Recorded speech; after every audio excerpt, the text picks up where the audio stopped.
मन्नत बैठी अपने कमरे में रो रही होती है, बहुत दुखी होती है। उसका भाई उस पर शक करता है। बड़े भाई और मन्नत के दरमियान में काफ़ी इख्तलाफात पैदा हो जाते हैं। मन्नत का भाई भी बहुत अपसेट रहता है मन्नत की वजह से। मुराद की बड़ी बहन के घर बेटा नहीं होता। फिर वो दोबारा चेकअप के लिए जाती है तो वो बताते हैं कि बेटी है, जिस पर उसका शोहर उसे बहुत ताने देता है। वो कहती है कि तुम कमा तो सकते नहीं, सारा खर्चा तो मेरा भाई उठा रहा है। जिस पर उसका शोहर कहता है चलो ज़्यादा बातें मत करो, मुझे खाना दे दो। यहाँ मुराद की दूसरी बहन अपनी माँ से पूछती है क्या बनाया है। वो बताती है कि दाल बनाई है। वो कहती है जो भी इस घर में बनता है भाई की पसंद का बनता है, मैंने दाल नहीं खानी। उसकी माँ कहती है मेरा बेटा बड़ी मुश्किल से कमाता है, उसी की पसंद का सब कुछ बनेगा, खाना है खाओ, नहीं तो यहाँ से दफा हो जाओ।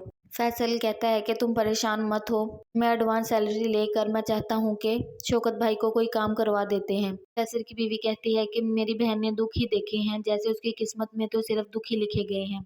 फैसल तसल्ली देता है अपनी बीवी को और कहता है तुम परेशान मत हो। मन्नत और मुराद प्लान बनाते हैं कि हम शॉपिंग मॉल में अचानक मिलेंगे और दोनों फैमिलीज की आपस में मुलाकात हो जाएगी। मुराद की माँ अच्छे तरीके से बात नहीं करती। मन्नत की भाभी बहुत अच्छे तरीके से उनसे मिलती है, बात करती है। मुराद को बार बार मैसेज आ रहे होते हैं, कॉल आ रही होती है। फिर उसकी माँ सोचती है कि अज़रा मेरे बेटे के पीछे पड़ गई है, क्यों ना मैं मन्नत से ही अपने बेटे की शादी कर दूं। मन्नत लोग जा रहे होते हैं, अचानक मुराद की माँ आवाज देकर कहती है दिन घर चक्कर लगाइएगा।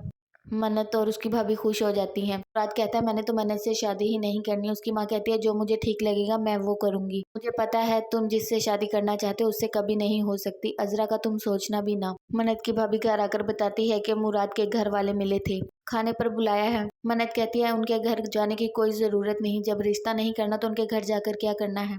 मन्नत के भाई कहते हैं कि मैं देखता हूँ हमें वहाँ जाने से कौन रोकता है, यहाँ शादी करना होगी, हम अपनी मर्जी से करेंगे। मन्नत और मुराद दोनों खुश होते हैं कि हमारा प्लान बिल्कुल कामयाब हो गया है। भैया भी राजी हो गए हैं और मुराद की माँ भी। मुराद अपने दोस्तों के साथ बैठा होता है, जिस पर वो कहते हैं कि इसकी अम्मा तो बहुत ही इज्जत करती है बंदे की, ये तो सिर्फ अज़रा से पूछो। अज़रा कहती है स्टॉप इट, मुझे इस बारे में कोई बात नहीं करनी। मन्नत और मुराद फिर खाने पर दोनों मिलते हैं, दोनों बहुत खुश होते हैं।